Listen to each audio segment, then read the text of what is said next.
Welcome friends at educational academy 07 इस YouTube channel में आप सभी दर्शकों का बहुत बहुत स्वागत है।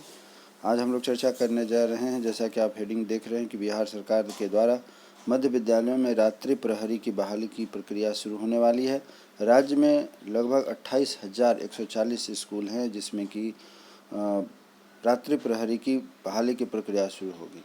कब होगी, कहाँ होगी, कैसे होगी और इसके लिए क्या क्या हर्ताएँ होंगी, इन सभी बातों पर डिस्कशन करने के लिए, जानकारी शेयर करने के लिए आज का यह वीडियो बनाया जा रहा है। उम्मीद करता हूं कि आपको यह वीडियो अच्छा लगेगा और अच्छा लगे तो अपने मित्रों के साथ शेयर करें जो आपके साथ इस तरीके की योग्यता, क्षमता और आवश्यकता महसूस करते हैं। उनके लिए यह बहुत ही लाभकारी होगा। जहां बेरोजगारी की संख्या बहुत है, वैसी स्थिति में रात्रि प्रहरी मध्य विद्यालय में जो बहाली की जा रही है एक अच्छा स्टेप है सुरक्षा की दृष्टि से और सरकार तथा बेरोजगारी की दृष्टि से। चलिए आगे बढ़ते हैं, ज़्यादा समय नहीं लेते हुए। यह न्यूज़पेपर हिंदुस्तान के माध्यम से यह सूचना निकल कर के सामने आई है। देखिए क्या कहा जा रहा है। कहा गया कि गांव में विद्यालय की जिम्मेदारी नहीं होगी। गांव के विद्यालय की जिम्मेदारी नहीं होगी। गांव के विद्यालय की जिम्मेदारी नहीं मिलेगी, अर्थात गांव में इस तरीके के पोस्ट नहीं है। यह जो पोस्ट बहाली होने जा रही है रात्रि प्रहरी के लिए, शहरों में होंगी तो, और इसके लिए 5,000 रुपये मासिक मानदेय पर रात्रि प्रहरी रखे जाएंगे। चोरी होने पर जिम्मेदारी एजेंसी की होगी, अर्थात यह जो बहाली होगी वह एजेंसी के माध्यम से होगी। तो जब एजेंसी के माध्यम से बहाली होगी तो ऐसे लोगों को बहाल किया जाएगा कि जो चोरी के होने पर स्थिति में जिम्मेवारी जो गार्ड है वो उसे लेना पड़ेगा और उसकी सुरक्षा की पूरी जिम्मेवारी जो है कि आपको उसको लेनी पड़ेगी। तो कहा गया कि चोरी होने पर जिम्मेदारी एजेंसी की होगी, अर्थात रात्रि प्रहरी की सेवा के दौरान यदि किसी भी प्रकार की चोरी होती है तो इसकी सारी जिम्मेवारी संबंधित एजेंसी की होगी। जिला शिक्षा पदाधिकारी एजेंसी के मासिक बिल से चोरी हुए सामान के समतुल्य राशि की कटौती करेंगे और इस राशि से चोरी हुई सामान की खरीदी जाएगी। अर्थात यह हुआ कि जो पेमेंट किया जाता है उस एजेंसी को, और यदि चोरी होती है तो एजेंसी को जो है कि उतना पैसा काट करके सामान जो चोरी हुई है उतना पैसा काट करके उनको जो है कि पैसे दिए जाएंगे। तो इस तरीके से जो सामान यदि चोरी होती है तो उसकी रिकवरी के लिए उस एजेंसी के जो भुगतान की जाएगी राशि उसमें से उसको काट लिया जाएगा। तो यह तो थी चोरी संबंधित बातें और की क्या समस्या हो सकती है। अब हम लोग आगे बढ़ते हैं कि इसकी बहाली की क्या प्रक्रिया है, इस पर हम लोग थोड़ा ध्यान देते हैं। तो बहाली की प्रक्रिया क्या है उस पर देखिए कि मुजफ्फरपुर और पटना राज्य के मध्य विद्यालयों में अब रात्रि प्रहरियों की बहाली होगी ताकि विद्यालयों में उपलब्ध उपस्कर, बेंच, डेस्क, बर्तन, स्मार्ट क्लास, पंखे आदि की सुरक्षा हो सकेगी। कई जगहों पर मध्य विद्यालय में चोरी की शिकायतें मिलने के बाद शिक्षा विभाग ने यह निर्णय लिया है कि रात्रि की प्रहरी की सेवा अंशकालीन होगी और इसके लिए एक मुश्त मानदेय का भुगतान किया जाएगा। विभाग ने यह भी साफ किया है कि चयनित रात्रि प्रहरी को उनके ही गांव में अवस्थित विद्यालयों में कार्य करने की अनुमति नहीं होगी, अर्थात उसकी भी जो पोस्टिंग होगी दूसरे गांव में जाकर के पोस्टिंग होगी, दूसरी जगह उनकी जो है कि सेवा ली जाएगी। अपने गांव में रह करके आप चाहेंगे नौकरी करने के लिए तो यह संभव नहीं है। आपको जब इस रात्रि प्रहरी की नौकरी ज्वाइन करेंगे तो उसके लिए आपको दूसरे गांव में जाना पड़ेगा या दूसरी जगह पर जहां आपका निवास स्थान है, अर्थात आप जो आधार कार्ड देंगे या पत्राचार का पता देंगे उसके आधार पर आपकी बहाली नहीं होकर के दूसरे जगहों में की जाएगी। विभाग ने इसको लेकर के विस्तृत दिशा निर्देश जारी किया है। आदेश में कहा गया है कि राज्य में 29,029 मध्य विद्यालय है। इसमें 889 विद्यालयों में रात्रि प्रहरी की व्यवस्था है, जिसमें ICT लैब स्थापित किया जा चुका है, अर्थात जहां पर कंप्यूटर पढ़ाने की सुविधा है उसकी बात कही जा रही है।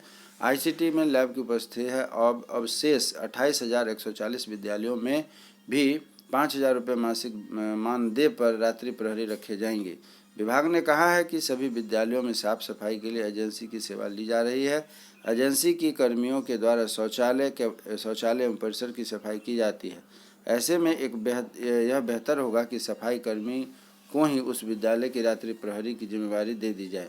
इससे विद्यालय की सुरक्षा भी होगी और सफाई कर्मी अत्यंत गरीब होने वर्ग से आते हैं उन्हें 5,000 रुपये के अतिरिक्त प्राप्त होंगे, अर्थात उनको डबल ड्यूटी हो जाएगी।